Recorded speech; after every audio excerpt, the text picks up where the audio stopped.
নমস্কাৰ বন্ধুসকল, আপুনিও এখন নতুন ঘৰ বনোৱাৰ কথা চিন্তা কৰি আছে নেকি? যদি আপুনি এখন নতুন ঘৰ বনাইছে তথা সেই ঘৰখনত কিছুমান অদ্ভুত ঘটনা সংঘটিত হৈ আছে, তেতিয়াহ'লে আপুনিও চাগে সেই ঘৰখন নিশ্চয় এৰিবলৈ বাধ্য হ'ব।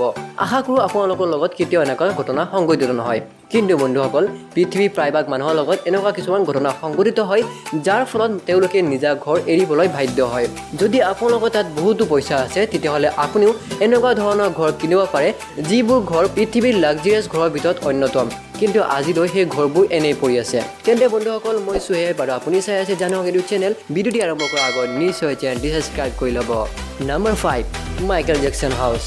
নেভাৰলেণ্ড নামেৰে প্ৰসিদ্ধ মাইকেল জেকচনৰ এই ঘৰখন এসময়ত মাইকেল জেকচনে বসবাস কৰিছিল। 2009 চনত যেতিয়া মাইকেল জেকচনৰ মৃত্যু হয়, এই ঘৰখনৰ মালিক কোনেও নাছিল।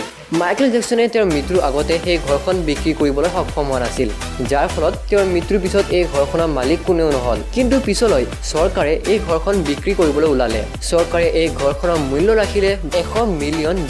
এই ঘৰখনৰ ইমান মূল্য হোৱাৰ বাবে এই ঘৰখন কোনেও কিনিবলৈ মান্তি নহ'ল। পিছলৈ এই ঘৰখনৰ দাম আৰু কমাই অনা হ'ল। কিন্তু ঘৰখনৰ লগত জড়িত কিছুমান উৰা বাতৰি তথা বহুতো ধৰণৰ অদ্ভুত ঘটনাৰ বাবে এই ঘৰখন আজিলৈ কোনেও কিনা নাই। এই ঘৰখন অকল এখন বাংলো নহয়, বৰঞ্চ 2500 হেক্টৰ মাটিৰে আগুৰি আছে। এটা বিশাল চুইমিং পুল তথা বিভিন্ন ধৰণৰ বস্তু আছে, থিয়েটাৰৰ পৰা আৰম্ভ কৰি বিভিন্ন ধৰণৰ পাৰ্ক। ইয়াৰ উপৰি ইয়াত আটাইতকৈ আমোদজনক কথাটো হ'ল যে ইয়াত এটা নিজা ৰেলৱে ষ্টেচনো আছে। আচলতে এই ঠাইখন মানুহে নিকিনে, কিয়নো ইয়াত বিভিন্ন ধৰণৰ উৰা বাতৰি প্ৰচলিত হৈ আছে। কোৱা হয় যে ইয়াত প্ৰতিদিনে মাইকেল জেকচনৰ আত্মা ঘূৰি থকা দেখা পোৱা যায়। Number 4, the royal family of Saudi. 1990 চনত লণ্ডনৰ আটাইতকৈ দামী এলেকা চৌদিৰ এটা পৰিয়ালে কিনিলে। তাত তেওঁলোকে 10টা অট্টালিকা একেলগে বনোৱালে। কিন্তু আচৰিত ঘটনা এইটোৱে যে ইয়াত আজিলৈ কোনেও বসবাস নকৰে। ইয়াৰে ওচৰ চুবুৰীয়া মানুহবোৰ বহুতো অশান্তি পাইছে, কিয়নো তেওঁলোকৰ কোনো ধৰণৰ চুবুৰীয়াই নাই। লণ্ডনৰ আটাইতকৈ দামী অঞ্চল বুলি এই ঠাইখন ধৰা হয়। প্ৰায় 10 বছৰ ধৰি এই ঠাইখন এনেই পৰি আছে।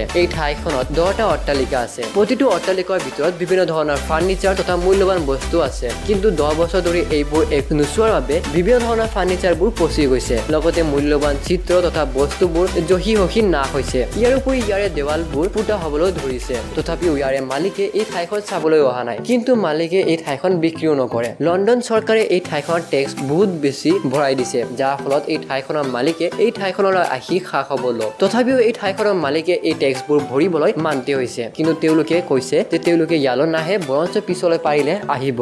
Number 3, Mike Tyson house.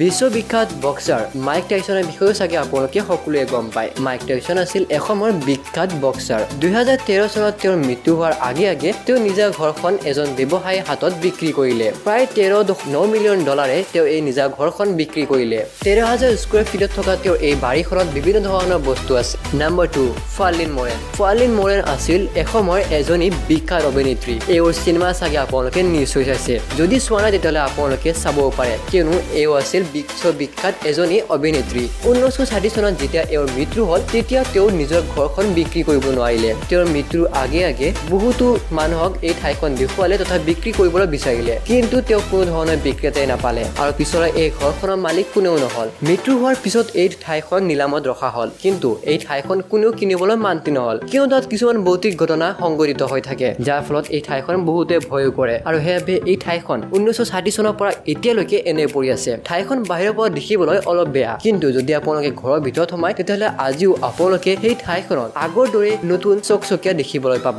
The Los Feliz murder house. 1925 চনত বনোৱা এই ঘৰখন বিশ্ববিখ্যাত, কিয়নো ঘৰখন আছিল বহুতো ডাঙৰ। এই ঘৰখন আছিল এখন বাংলো, যিখন বাংলোত এটা ফেমিলিয়ে বসবাস কৰিছিল। কিন্তু 1959 এটা কৰুণ কাহিনী। এদিনা ৰাতি এই ঘৰখনৰে এজন সদস্যই মদ্যপান কৰি আহি ঘৰখনৰ সকলো মানুহকে হত্যা কৰিলে আৰু পিছলৈ তেওঁ নিজেও আত্মহত্যা কৰিলে। আৰু ইয়াৰ পিছতে 1960 চনত এই ঘৰখনত জুলি আৰু লকা নামৰ এটা দম্পতীয়ে কিনিবলৈ আহিলে। কিনাৰ দুদিনমান পিছতে তেওঁলোকে সকলো বস্তু এই ঘৰখনৰ ভিতৰত লৈ থাকিবলৈ আৰম্ভ কৰিলে। কিন্তু কেইদিনমান পিছতে তেওঁলোকে হঠাৎ এই ঘৰখনৰ পৰা পলায়ন কৰিলে। ঘৰখনৰ সকলোবোৰ বস্তু তাতে এৰি তেওঁলোক নাইকিয়া হৈ পৰিল। তেওঁলোক ক'ত গ'ল, কি হ'ল, আজিলৈ কোনো ধৰণৰ খা খবৰ পোৱা নগ'লে। বন্ধুসকল, এই ঠাইখন এতিয়াও আগৰ দৰে পৰি আছে বহুতো মানুহে এই ঘৰখন বিটাচ কৰিবলৈ ঘৰখনৰ ভিতৰত সোমালে বস্তুবোৰ আগৰ দৰে সেই ঠাইখনত পৰি আছে বহুতো ধৰণৰ অদ্ভুত বস্তু এই ঘৰখনৰ ভিতৰত দেখিবলৈ পোৱা গ'ল তেন্তে বন্ধুসকল আজি ভিডিঅ'টো কেনেকুৱা লাগিল নিশ্চয় কমেণ্ট কৰি জনাব নাপাহৰিব